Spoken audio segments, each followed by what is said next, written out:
was a typical Saturday morning. I was crazy sleepy as I worked the graveyard shift at a local video bingo joint. But I had to go over to my grandma's to make sure all 3 of her dogs were inside, so I can let my 3 out to do their usual business. We live in an apartment in a family property with a fenced-in yard on 1 acre with a dog called Kai and another 2 dogs my mom rescued, Tibby and Bonnie.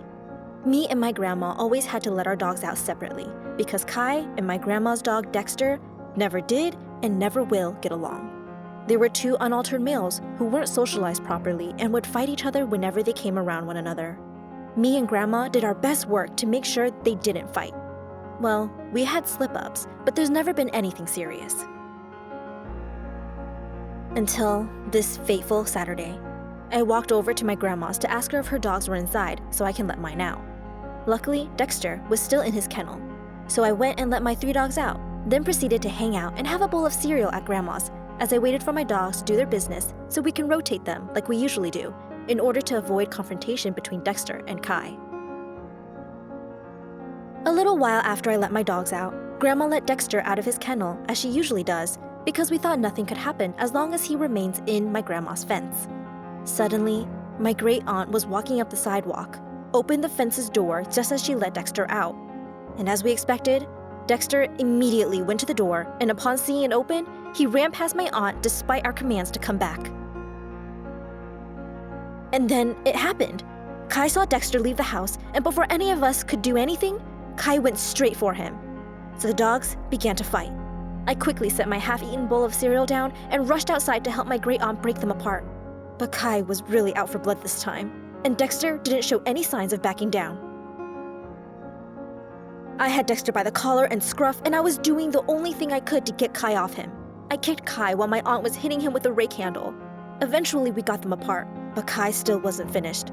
All he could think of was Dexter's throat and how he can tear it apart. And there he went, but this time, his teeth lashed on my right foot. In that moment, I remembered every warning my family gave me about not getting in the middle of a dogfight like this, especially between 2 large dogs like Kai and Dexter. My next thought was, oh no. Kai began to shake his head vigorously. He brought me down while my aunt continued hitting him. I have never seen Kai so aggressive, and even thought that was where I die. After being hit repeatedly by my aunt, Kai finally let go of my foot and I managed to get on my feet and hop to my door. I was in so much pain and didn't realize how big my wound was until I looked down and saw 2 huge gashes on my foot with my blood everywhere on the floor. My aunt rushed to her car while Grandma tried to stop the bleeding. She tried everything from pressing the wounds with a piece of cloth to pouring ice water onto my foot. She was shocked. I kept reassuring my grandma that I was okay. A few minutes later, my aunt came with the car. It was difficult just to try to only stand on my left foot since my right one is a mess, but I sucked it up and made it to the car. My aunt rushed me to the hospital while calling my mom and telling her what happened. Not long after getting to the hospital and getting my foot x-rayed, my mom stormed in and screamed, "Which one did it? Whichever one it is, it will be a dead dog." She was angry. I told her it was Kai and stood my ground that there's absolutely no way that we're killing the dog. The doctor came out of the x-ray room and said it may take quite a while to recover, but luckily nothing was broken. That's when my mom finally started to calm down. As a result, I got 12 stitches and a tetanus shot. Despite Kai not being up to date with his vaccines, they didn't bother giving me any rabies shot and told us to quarantine him for 10 days and monitor his behavior, and that's just what we did.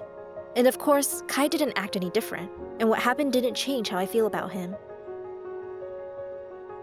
Having Kai has been a blessing. He always makes me happy, always so excited to see me when I come home. The one who comes and snuggles with me whenever it's cold outside. And most importantly, I was sure Kai didn't mean to hurt me.